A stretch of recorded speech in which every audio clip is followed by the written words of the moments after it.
La incontinencia urinaria de esfuerzo es esa que ocurre cuando hacemos cualquier tipo de actividad que nos aumenta la presión intraabdominal. Toser, estornudar, reír, brincar, bailar. Y el examen físico es algo que nosotros sí o sí en todas las pacientes que tienen esta condición lo tenemos que hacer. El examen pélvico genital, según las guías de práctica clínica, nosotros lo debemos hacer. Entonces realmente aquí es en cuestión de calidad de vida.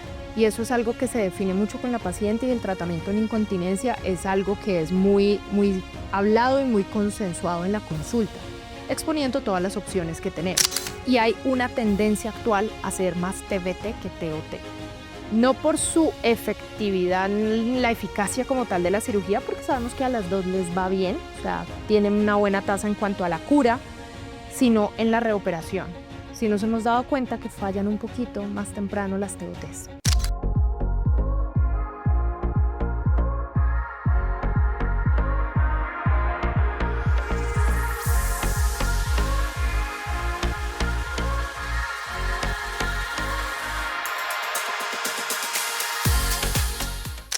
Hola, bienvenidos a UroConnect, Voces de la Urología Colombiana. Iniciamos este 2026 con la tercera temporada de nuestro podcast, un espacio donde conectamos la urología clínica con la evidencia aplicada a la práctica real.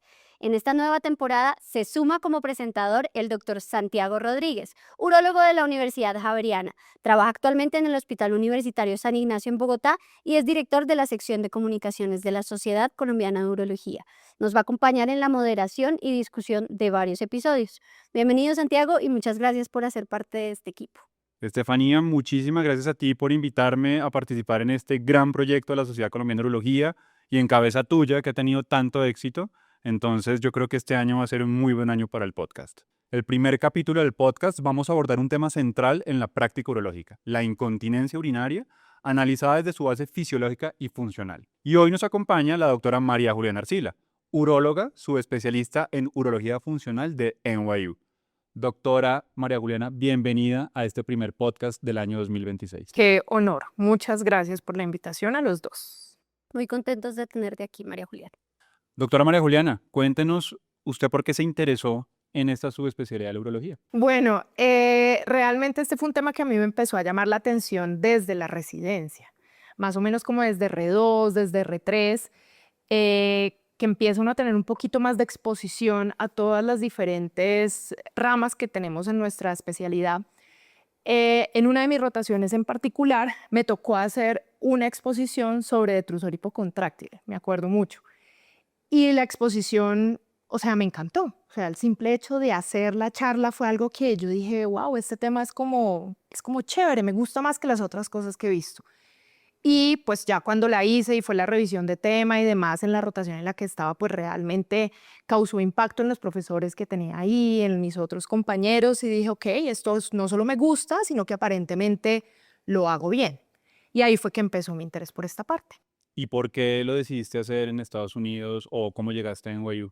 Yo empecé a buscar opciones de dónde hacerlo realmente, y pues este no es un fellow que sea formal en el país, no tenemos la opción de hacerlo acá, incluso no se puede homologar.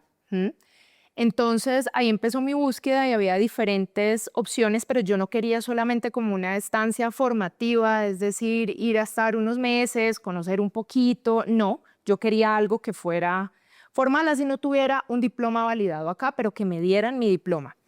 Y con mis profesores, específicamente pues en la residencia, en el semestre en el que estaba, en el año en el que estaba, uno de mis profesores me dijo, bueno, a ti te gusta esto, tenemos esta opción, y se me abrió esa oportunidad de pensar en hacerlo en Estados Unidos.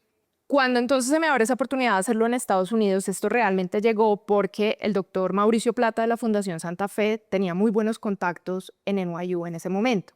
Y él me dijo, yo creo que esta es tu oportunidad. Era difícil porque tocaba además pensar en hacer los steps. Y yo decía, Dios mío, hacer esto va a ser algo complicado, pero me le mido.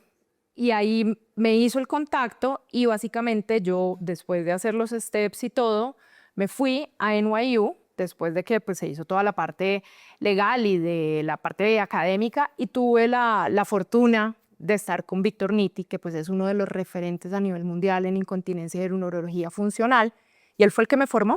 Y fui la fellow de NITI y éramos diferentes fellows porque ellos en el programa, que todavía lo tienen, reciben urólogos y ginecólogos. Y los profesores son tanto urólogos como ginecólogos. Entonces realmente la experiencia es súper enriquecedora porque uno tiene esos dos puntos de vista que en mi opinión son básicos y fundamentales en la formación de un urólogo funcional y de piso pélvico. Bueno, súper. Entonces, empecemos desde lo básico, como siempre hacemos aquí en UroConnect. La primera pregunta sería, ¿qué tipos de incontinencia urinaria existen y cómo los definimos desde el punto de vista clínico y fisiopatológico? Entonces hay dos tipos de incontinencia. Por un lado tenemos la incontinencia urinaria de esfuerzo y la incontinencia urinaria de urgencia.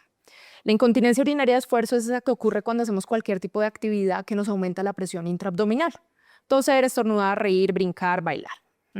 Y la incontinencia urinaria de urgencia es la que ocurre cuando tenemos esa sensación inminente que no podemos diferir, que así es como se define la urgencia, sensación que no se puede diferir de tener que ir al baño a orinar.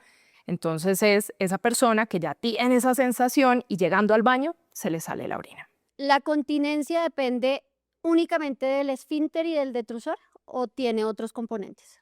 Realmente sí hay muchos más componentes, es algo que me gusta mucho que me hayas preguntado porque en un comienzo nosotros pensamos que, supongamos, en cirugías, por ejemplo, de cáncer, que por algún motivo hay alguna lesión del esfínter, entonces sería la única posible causa.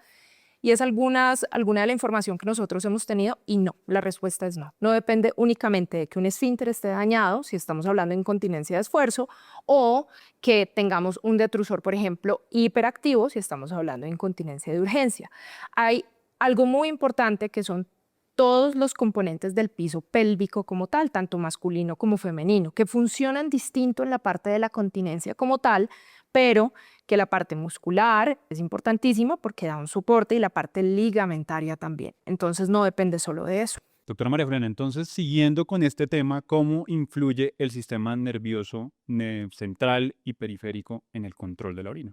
Bueno, entonces para el control de la orina, o sea, la continencia como tal, tenemos un control central que depende de dos partes. Primero, depende de la corteza frontal. La corteza frontal es esa parte que nos da a nosotros de forma voluntaria poder dar las órdenes para tener el esfínter cerrado, para que la vejiga esté en fase de almacenamiento. Y también tenemos un centro pontino de la continencia, que es diferente al centro pontino de la micción. Que el centro pontino de la micción es como tal el que haría que orináramos, pero el centro pontino de la continencia es ese que inhibe esa parte miccional. Y la parte periférica está controlada por el sistema nervioso simpático, que son las fibras que van desde T11 hasta L2. Y toda esta parte simpática es la que favorece el almacenamiento vesical, o sea, que la vejiga esté relajada para poder almacenar la vejiga, O sea, la orina. En resumen, tenemos 3 centros centrales.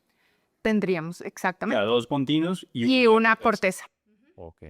Y siguiendo con lo básico, como decimos acá, desde la fisiología de la micción, ¿cómo se integra la teoría integral de la continencia? Esa teoría integral de la continencia fue escrita por Peter Petros.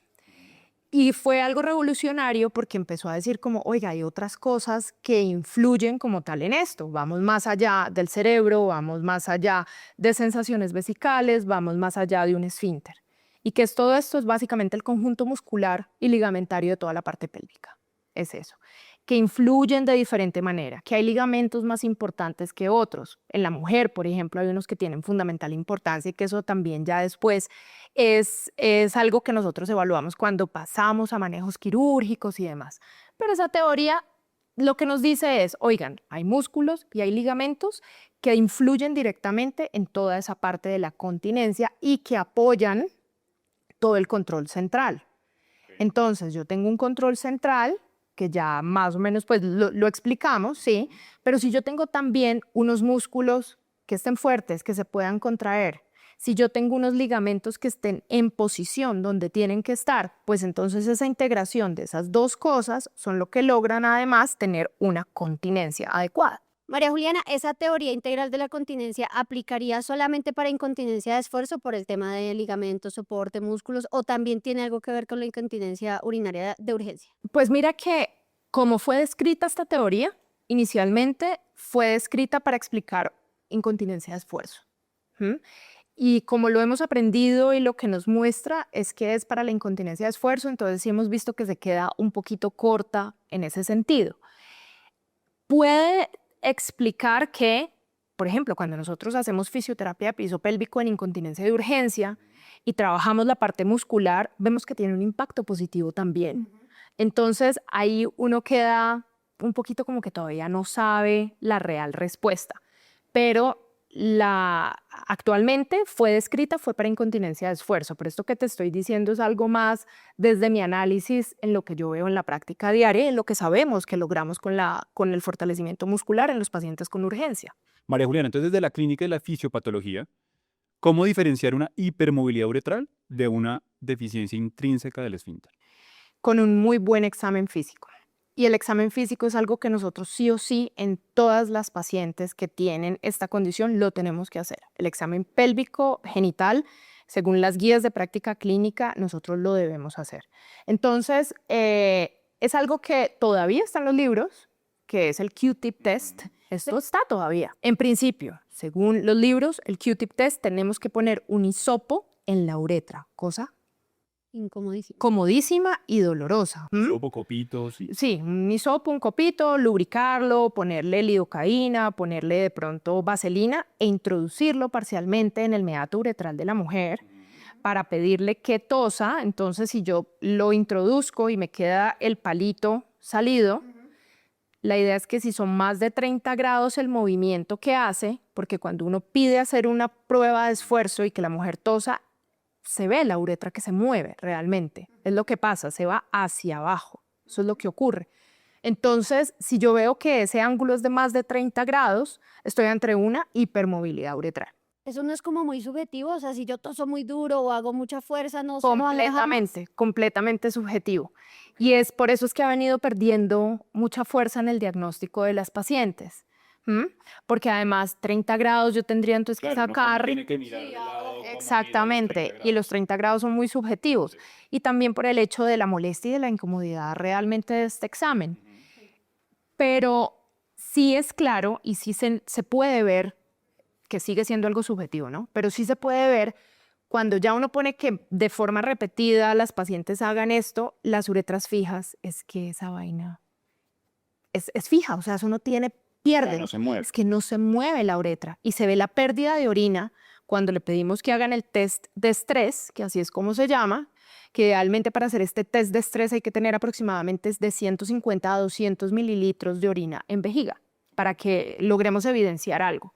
Y si yo hago el test de estrés positivo y la uretra definitivamente no se mueve, pues eso sería un déficit esfintérico intrínseco. Ok, conclusión. Entonces, si hago el test de Q-tip o a ojo veo que tanto se mueve la uretra, por ejemplo, y veo que no se mueve y se sale, es una deficiencia del esfínter. Y si se mueve mucho, pues probablemente hipermovilidad uretral. Y lo puedo hacer así, a ojo, sin meterle el copito. Realmente sí, porque cada vez viene más en desuso el utilizar el hisopo. Pasemos a la incontinencia de urgencia y una pregunta que es como muy frecuente. ¿La urgencia siempre implica que hay una hiperactividad del detrusor? No. Hiperactividad del detrusor es un diagnóstico urodinámico. No tengo otra forma de hacerlo. Y es básicamente que yo hago una urodinamia y en el trazado de la cistometría, que es la primera fase de la urodinamia, que es el llenamiento de la vejiga, veo elevaciones en la presión del detrusor que no coinciden con elevaciones en la presión abdominal. ¿Sí? Pueden o no estar asociadas a urgencia, no vamos a entrar mucho en ese detalle, pero básicamente es un diagnóstico urodinámico, punto. Pero yo puedo tener una persona que tiene clínica de vejiga hiperactiva, porque la vejiga hiperactiva es un síndrome.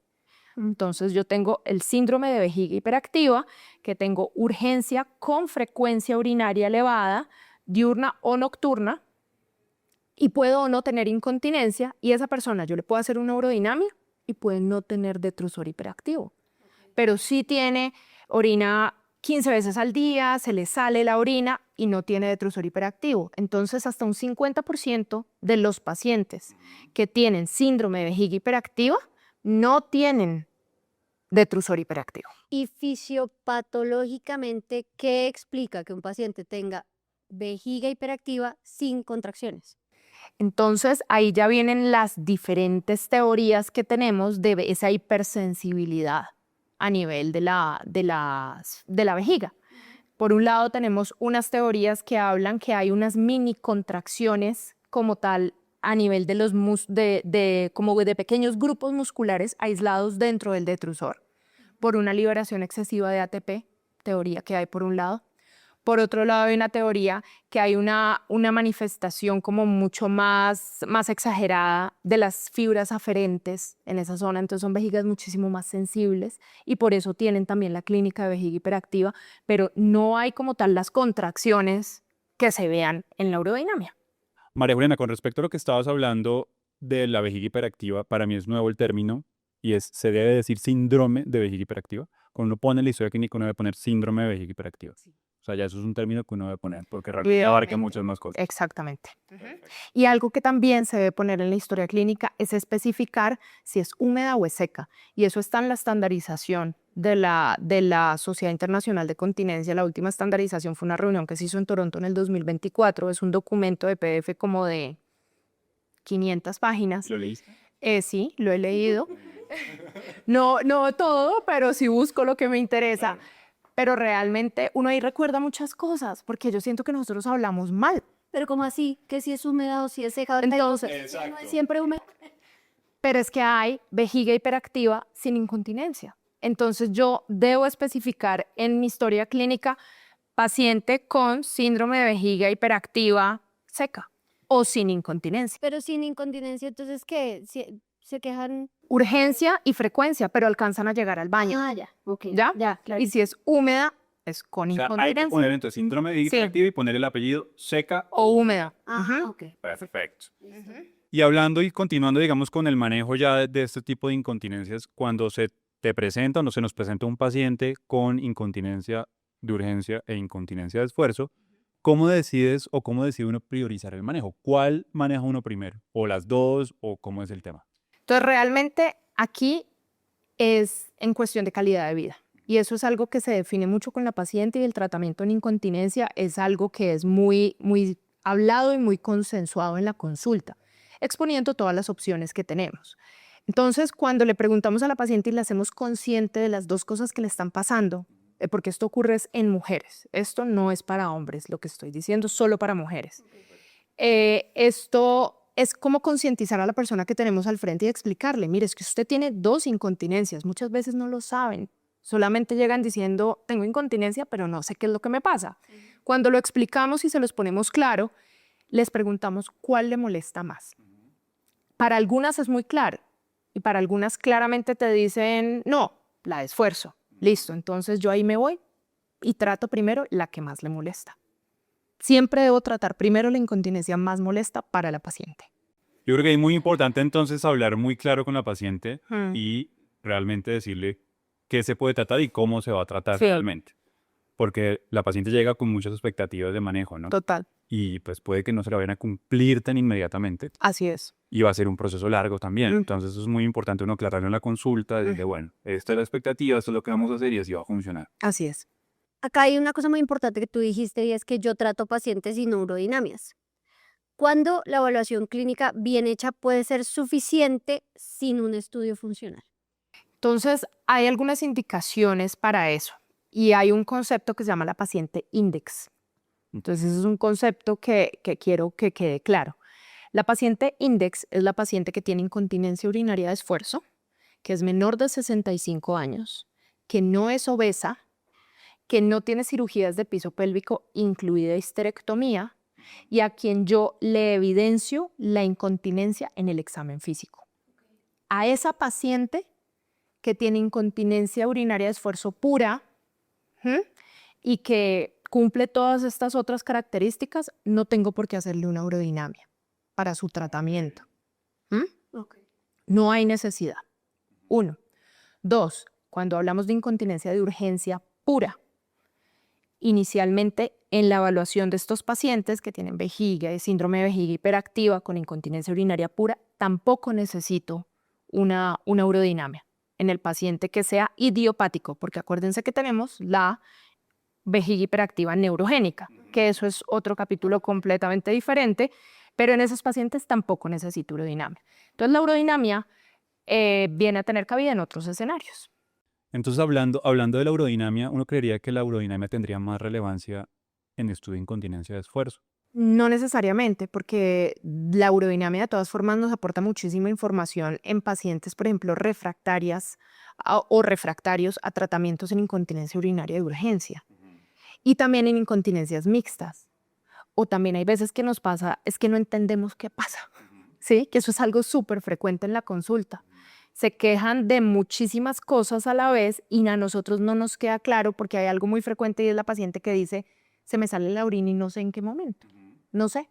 Entonces, si yo tengo cualquier duda diagnóstica, estoy muy perdido y muy confundido, la urodinamia me ayuda. Pero la pregunta que hace Santi, pues yo también la tengo porque hasta cuando yo estudié hace muchos años urología general e incontinencia, nosotros tomábamos la decisión, por ejemplo, de qué tipo de cinta le íbamos a poner al paciente dependiendo de la LPP. Entonces, si el ALPP era muy alto y no había respondido, por ejemplo, a terapia piso pélvico, entonces uno pensaba en una TOT. Y si era muy bajito, entonces una TDT, algo que le tuviera, como que le diera soporte, más soporte.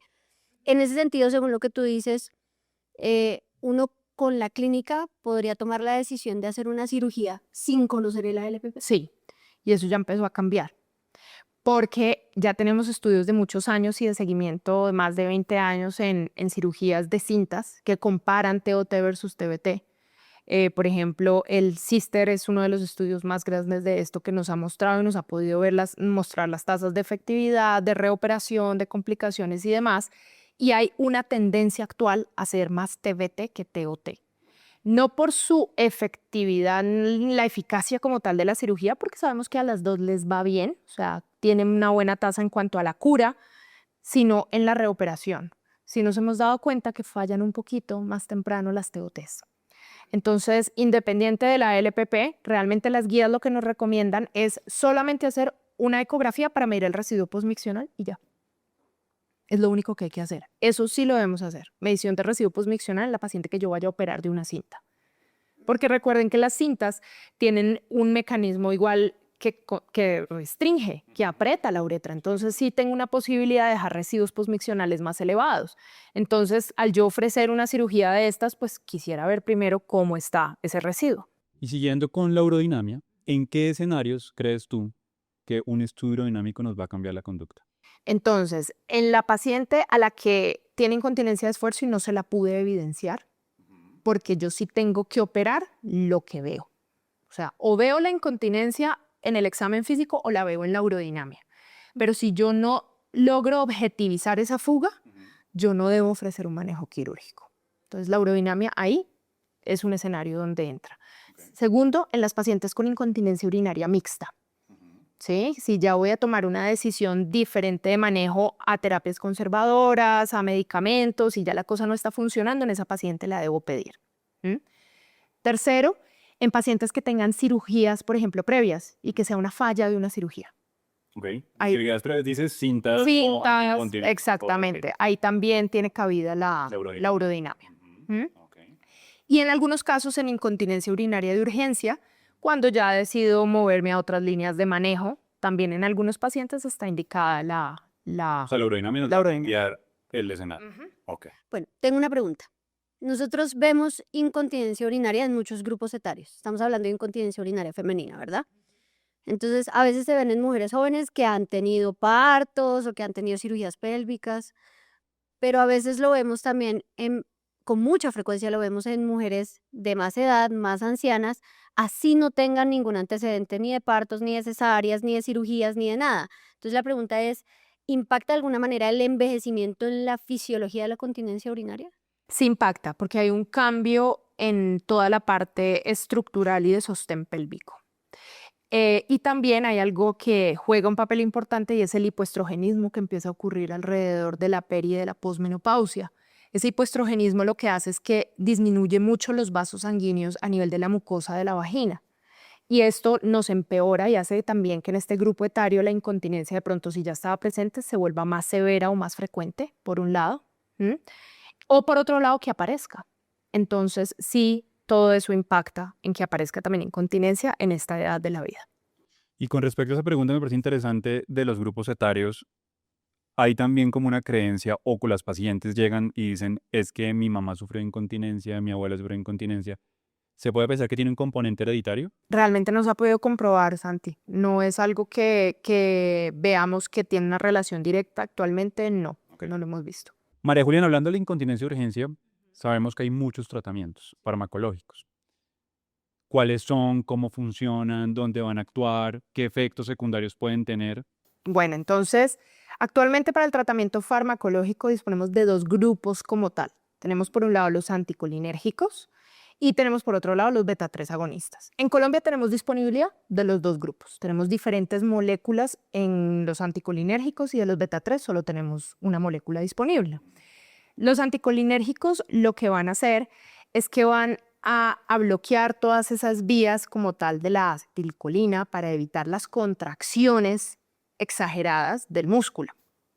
El beta-3, actuando en los receptores beta-3, lo que hace es que relaja la vejiga. Entonces actúan completamente diferente, ¿sí? Uno va a evitar la contracción exagerada y el otro va a aumentar el almacenamiento. Pero se van a traducir en la misma respuesta clínica. ¿Por cuál empiezo? Realmente depende del perfil del paciente que tengamos al frente.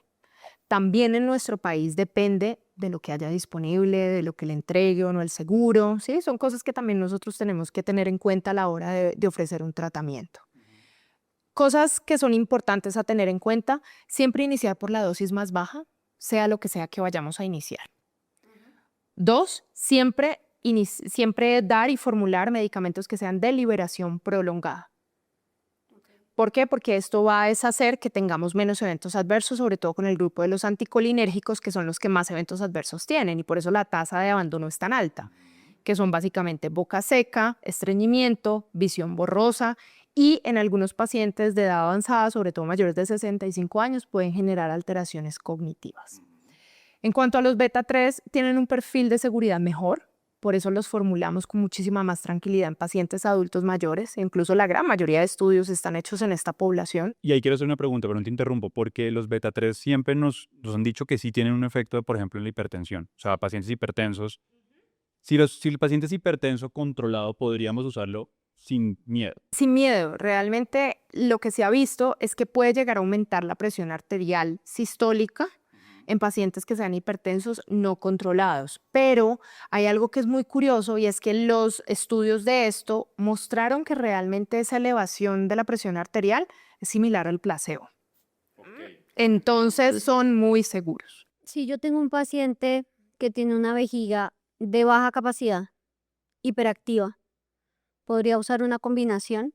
Porque el beta-3 me aumenta la capacidad y la distensibilidad de la vejiga y el antimuscarínico disminuiría la... Se podría, pero realmente en miras a evitar tanto la polimedicación, sí debemos iniciar solo por uno, ¿sí? Y ya viene el espacio a poder adicionar ese otro medicamento que se llama terapia combinada en vejiga hiperactiva, que no está muy claro descrito actualmente cuál es el paciente indicado para eso. Realmente esto sí es algo que es una recomendación muy personal desde mi experiencia y desde mi práctica clínica. El paciente al que le va mejor con la terapia combinada es ese paciente al que ya le inició una de las dos moléculas y ha tenido una respuesta del 60% mínimo en calidad de vida o más, pero todavía no está contento y quiere más. Y ahí cuando tú dices esa respuesta, ¿uno cómo mide esa respuesta? Subjetiva. De 0 a 10, usted en este momento, ¿en dónde se pone? Ya. Y adultos mayores, otro gran susto. ¿Qué hace uno ahí? El adulto mayor, realmente pensar en darle anticolinérgicos hoy en día ya no es la mejor opción. Si vamos a hacer terapia farmacológica, nos vamos con un beta-3. Sí o sí. Digamos, seguro ya beta-3. Beta-3 y ¿Qué es adulto mayor? mayor de 65 años. Ok. Es lo que O sea, actualmente mayores de 65 de entrada deberíamos... de entrada deberíamos empezar con un beta-3. Y actualmente cambiaron las guías, recientemente, hace más o menos 2 años, las guías de vejiga hiperactiva y nos dieron campo a poder ofrecer toxina botulínica, por ejemplo, de entrada. Y nos vamos mucho más seguros con ese paciente anciano que toma 10 medicamentos, que está estreñido, que tiene Alzheimer. Yo digo, ¿para qué le voy a intentar otro medicamento que de pronto va a complicar más la situación si ya tengo una opción que es ponerle toxina botulínica ya. Para concluir, queremos dejar unos mensajes claros a todos los que nos están escuchando, nos están viendo. Entonces, María Juliana dan los 5 puntos clave del manejo, estudio y manejo de la incontinencia urinaria de esfuerzo. Ok, entonces, primero, siempre examen físico a todas las pacientes para intentar ver de forma objetiva el escape de orina, ya sea con la paciente en supino y si no lo evidenciamos, con la paciente en bipedestación. Es la otra forma como se puede hacer. Segundo, el concepto de la paciente index, que es esa paciente que ya la dijimos anteriormente, pero es esa paciente con la cual podemos proceder, por ejemplo, un manejo quirúrgico sin necesidad de más estudios invasivos. Tercero, todo lo que son cambios comportamentales en el estilo de vida, es decir, pérdida de peso, dejar de fumar y terapias conservadoras, como es la terapia de piso pélvico, es algo que sí debemos ofrecer a las pacientes, ya sea que lo hagan, que no lo hagan, pero es algo fundamental en ellas. Cuarto, cuando vamos a ofrecer un manejo quirúrgico a estas pacientes, tener en cuenta que tenemos diferentes opciones para esto, tenemos diferentes cintas, tenemos agentes abultantes, realmente la elección de esto depende del diagnóstico que hagamos, ¿sí? Y de la experiencia que también tengamos como cirujanos en este caso. Y por último, que la urodinamia no es que no la debamos hacer, pero la urodinamia la vamos a limitar a las pacientes en quienes no pudimos ver la incontinencia de forma objetiva, tienen cualquier tipo de cirugía de piso pélvico previa o de corrección de incontinencia previa, o en quienes tenemos dudas realmente sobre su cuadro clínico predominante. 5 puntos claves del tratamiento y diagnóstico de la incontinencia urinaria de urgencia. Entonces, primero que hay que diferenciar entre síndrome de vejiga hiperactivo y detrusor hiperactivo. No son lo mismo y esto no nos cambia como tal el abordaje del paciente. ¿Listo?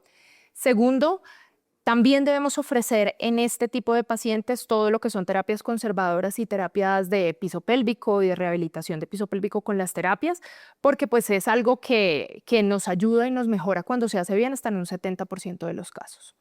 Tercero, que tenemos 2 grupos farmacológicos distintos para terapia oral, la cual es válida ofrecer a las pacientes y a los pacientes teniendo en cuenta que debemos dar el medicamento que decidamos dar mínimo entre 4 a 8 semanas antes de declarar que esto sea una falla terapéutica.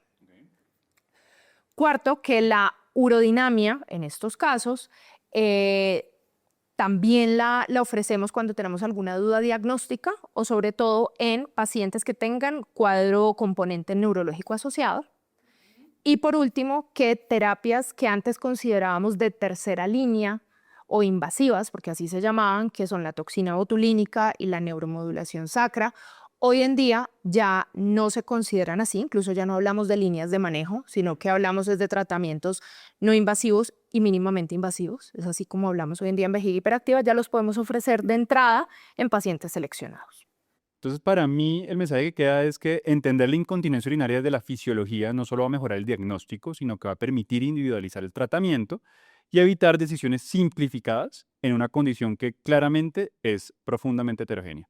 De acuerdo, yo creo que tenemos que integrar todo lo que hemos discutido para poder entender la continencia como un equilibrio dinámico entre el detrusor, la uretra, el soporte pélvico y el control neurológico, más que como mecanismos aislados.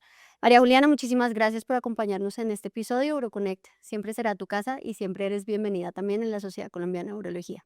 Hablando de la Sociedad Colombiana de Urología, María Juliana, tú eres la nueva directora de la Oficina de Pacientes de la Sociedad. Cuéntanos un poquito cómo va a funcionar eso.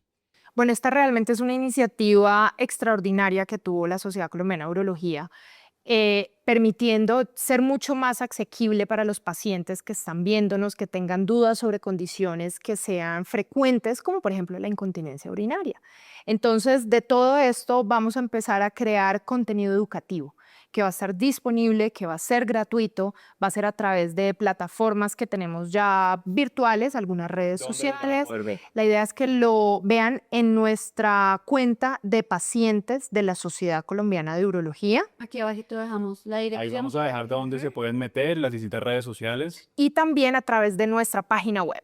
En la página web de la SCU tenemos una parte de pacientes y ahí vamos a estar colgando el contenido educativo, formatos en PDF, algunos libros descargables, cosas que van a ayudar mucho para tener claro qué síntomas de pronto están teniendo, que sean signos de alarma, cuándo consultar, dónde consultar y qué pueden hacer también en casa antes de tener una valoración especializada por un urólogo. Súper bien, esperamos que los pacientes que estén viendo el podcast pues ingresen a esta red social donde vamos a tener todos estos temas, a la página de SSU para que vean todo el contenido que María Juliana va a tenerles para ustedes.